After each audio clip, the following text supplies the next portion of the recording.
18 தர்பார் வந்துட்டாயா. வணக்கம் மக்களே, வழக்கம் போல பரபரப்புக்கும் சுவாரஸ்யத்துக்கும் கொஞ்சமும் பஞ்சம் இல்லாம ஏகப்பட்ட விஷயத்தை உங்களுக்காகவே கொண்டு வந்திருக்கோம். தர்பாரை தொடங்கிடலாமா? ஏகப்பட்ட அரசியல் பரபரப்புக்கு மத்தியில 10 ஆண்டு உறுப்பினராக இருக்கணும், அது இதுன்னு என்னென்னத்தையோ சொன்னாங்க. கடைசியில் அவர் மட்டும்தான் வேட்புமனு தாக்கல் பண்ணியிருக்கிறார், போட்டியின்றி தேர்வாயிருக்கிறார் அப்படின்னு அறிவிச்சிருக்கிறாங்க பாஜகவினுடைய புதிய மாநில தலைவரை.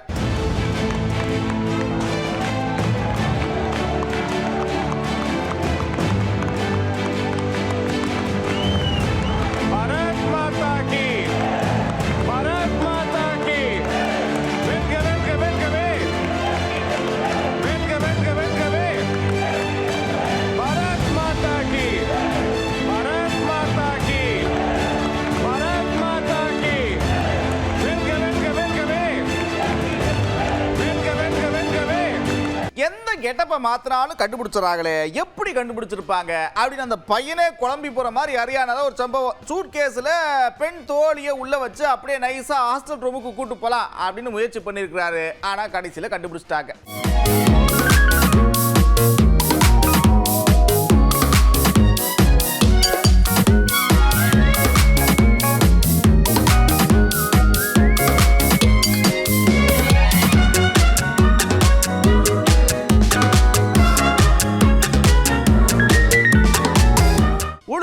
பக்கத்தில் ஒரு கிராமத்தில் கோவில் திருவிழா பார்த்துங்க, சும்மா பிரம்மாண்டமா களை கட்டியிருக்கு. சுத்து வட்டாரத்தில் இருக்கிற மக்கள்லாம் வந்து சிறப்பிச்சிருக்கிறாங்க. இதுல முக்கியமான விஷயம் என்னன்னா, வழக்கமா அழகு குத்துறதெல்லாம் பார்த்துருப்பீங்க, நிறைய பேர் நீங்களும் அழகு குத்தி நேர்த்திக்கிட்டு தான் செலுத்திருப்பீங்க. ஆனா இங்க ஆட்டுக்கு அழகு குத்தி வழிபாடு நடத்தியிருக்கிறாங்க.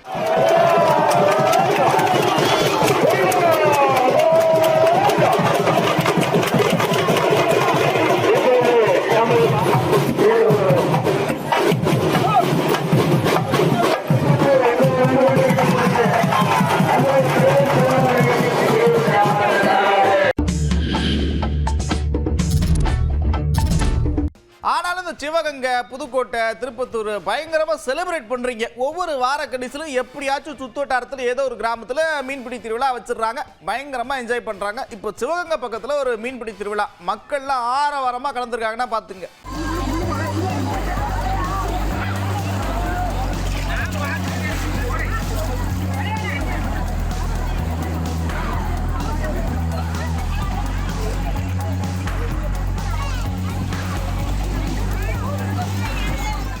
இந்தியாவில் என்னங்க, இந்தியாவில் உலகத்திலேயே இதை விட ஒரு எலுமிச்சம்பழம் அன்னைக்கு தேதிக்கு வித்துருக்குமா அப்படின்னு சந்தேகம் தான்.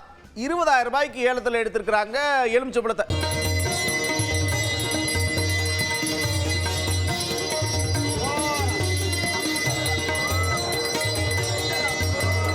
உச்சபத்து பழம் 20,000, முதல் உச்சபத்து பழம் 20,000. பழம் கேட்கலாம்.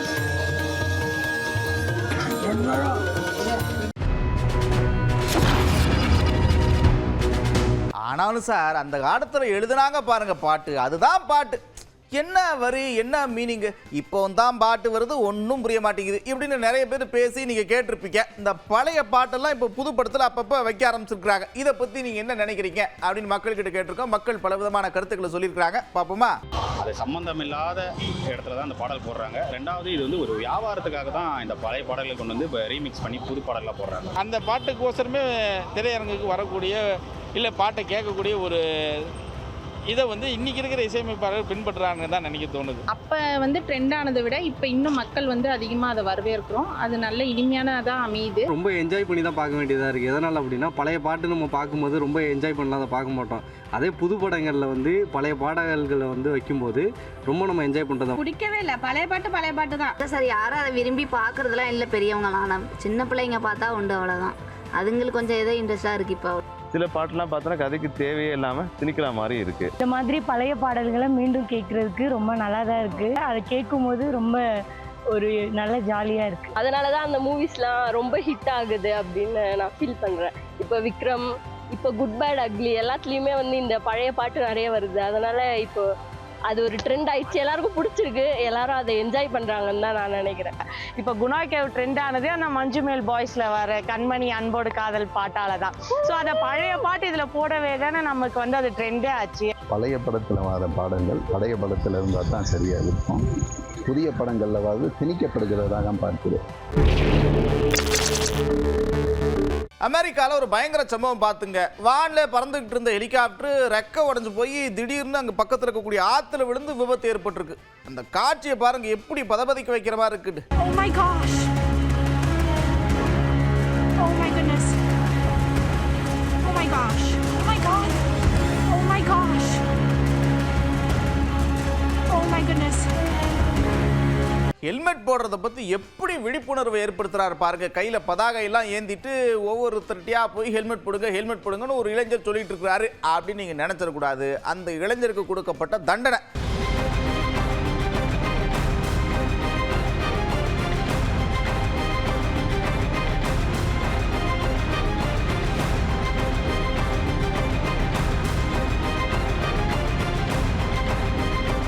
மித வேகம் மிக நன்று. என்னைக்குமே ஸ்லோவாக போங்க. தருமபுரியில் இளைஞர்கள்லாம் சேர்ந்து காரில் பயங்கர வேகமாக போயிருக்காங்க போட்டிருக்கு. சென்டர் மீடியனில் கார் மோதி இருக்கு. கார் பயங்கர சேதம்.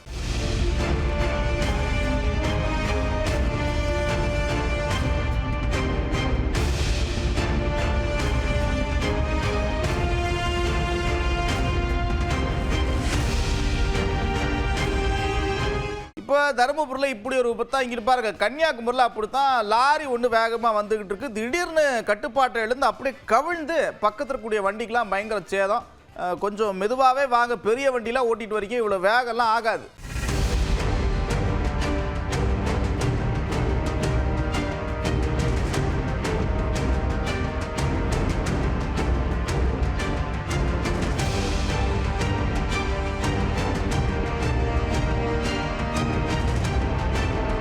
இந்த தெப்பக்காடு மசனகுடி சாலையில் சரி செத்த இருங்க, நீங்கள் பாட்டுக்கு எப்போ பாரு வண்டி ஓட்டிட்டு போயிட்டே இருந்தால் எப்படி, நான் கொஞ்சம் ரோடு கிராஸ் பண்ணிக்கிறேன் அப்படின்னு ஒரு புலி அப்படியே உலாவி இருக்கு.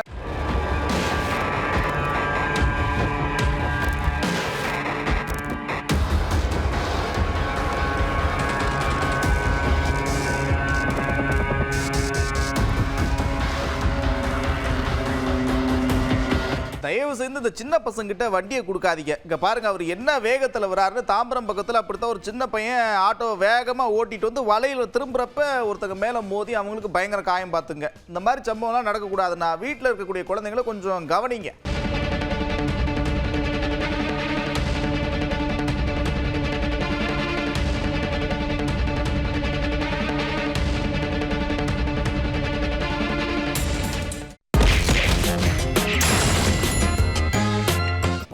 எப்ப இல்ல நீங்க இப்ப கூட்டணி வச்சிருக்கீங்களே அப்படின்னு கேட்கவும் அண்ணன் என்ன சொல்றாரு பாருங்க. திராவிட முன்னேற்ற கழகத்தினுடைய கூட்டணியில் இருப்பவர்கள் எல்லாம் பல்வேறு சிக்கல்கள் பிரச்சனைகள் தமிழ்நாட்டில் இருக்கிறது. ஆனாலும் அவற்றையெல்லாம் சகித்து கொண்டு திமுக கூட்டணியில் இருக்கிறவர்கள் இருக்கிறார்கள். ஆக இதையெல்லாம் வீழ்த்த வேண்டும்.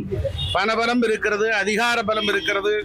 இப்படிப்பட்ட பணபலத்தையும் அதிகார பலத்தையும் வீழ்த்துவதற்கு அண்ணா திராவிட முன்னேற்ற கழகம் ஒரு பலமான கூட்டணி அமைக்க வேண்டும் என்று பல கோரிக்கைகள் எழுந்தன. அதனுடைய அடிப்படையில் தான் பொதுச் செயலாளர் அருமை அண்ணன் எடப்பாடியார் அவர்கள் மெகா கூட்டணி அமைப்போம் என்கிற அடிப்படையில் இன்று ஒரு புதிய தொடக்கத்தை தொடக்கி வைத்திருக்கிறார்.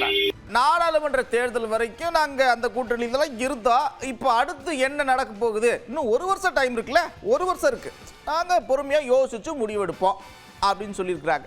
நாங்க பார்லிமெண்ட் எலெக்ஷன்ல அதிமுகவுடன் தான் கூட்டணியில இருந்தோம். அதுல மாற்று கருத்து கிடையாது.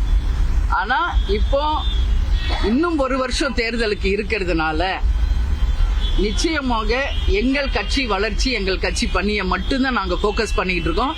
எந்த கூட்டணிக்கு போகிறோம், யார் கூட்டணிக்கு போகிறோம் அப்படிங்கிறதெல்லாம் இன்னும் நாங்கள் டிசிஷனே எடுக்கல. இதுதான் உண்மை. அதனால எங்ககிட்ட யாரும் கலந்து ஆலோசிக்கவும் இல்லை, நாங்களும் யாருடனும் பேசவும் இல்லை. தமிழ்நாட்டில் அதிமுக தலைமையிலான கூட்டணிட்டு மேடையில் அவர் சொன்னாரு, மோடி தலைமையில் நாங்கள் இருக்கிறோன்னு இவர் சொல்றாரு. அதெல்லாத்தையும் தாண்டி இந்த ஒன்றுபட்ட அதிமுக சில சந்தர்ப்பவாதிகளால் என்னென்னமோ சொல்றாரு. என்ன சொல்றாரு பாருங்க. பாரத பிரதமர் மோடி அவர்களின் அணியில நாங்கள் இருக்கோம். அதனால திமுக வீழ்த்த வேண்டும் என்கிற ஒரே குறிக்கோளோடு செயல்படுகிறோம். நான் சொன்னதை மீண்டும் உங்களுக்கு ஒரு முறை நினைவுபடுத்த விரும்புகிறேன். அம்மாவின் தொண்டர்கள் அவர்கள் எங்கிருந்தாலும் ஓர் அணியில் திரண்டுன்னு நான் சொல்லியிருக்கேன். நீங்கள் ஒரே கட்சியான்னு கேட்டப்போலாம் இல்லை, ஓர் அணியில் திரண்டு திமுக என்கிற இந்த தீய சக்தியை வீழ்த்துவதற்கு தேசிய ஜனநாயக கூட்டணிக்கு ஆதரவளிக்க வேண்டும் சொன்னேன். அதுதான் இப்பொழுது நடந்து வருகிறது. திரு நண்பர் ஓபிஎஸ் அவர்களை என்றைக்கும் அவர் தனிமைப்படுத்தப்பட மாட்டார். அவர் அம்மாவின் தொண்டர். அம்மாவின் தொண்டர்கள் அனைவரும் ஓர் அணியில் இணைந்து திமுக வீழ்த்துவோம் என்று சொன்னேன். அதில் என்றைக்கும் திரு ஓபிஎஸ் அவர்கள் தனிமைப்படுத்தப்பட மாட்டார் என்ற உறுதியை மாத்திரம் நடந்து சொல்லும்.